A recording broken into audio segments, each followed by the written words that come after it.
Hello বন্ধুরা, মাইনক্রাফটে আমরা খাবার খুঁজতে গিয়ে ভূতে তালা খেয়ে আমরা শিক্ষা পেয়েছি। তাই আমরা এখন করেছি একটা ফার্মিং করব। তাই ফার্মিং করার জন্য আমরা একটা প্রপার প্রস্তুতি নিচ্ছি।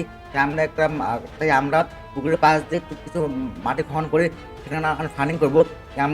তাই আমরা স্টিক দিয়ে মাটি কাটার যন্ত্র বানিয়ে নেব, যেটা দিয়ে আমরা মাটিকে পরিষ্কার করি সকল প্রকার শাকসবজি আমরা সেখানে চাষ করতে পারবো।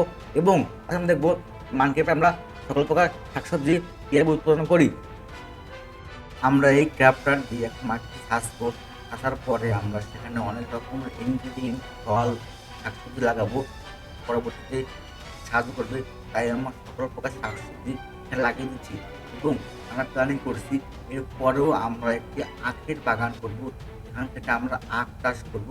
আখ চাষ করে আমরা সকল প্রকার ইনগ্রিডিয়েন্ট করতে পারবো।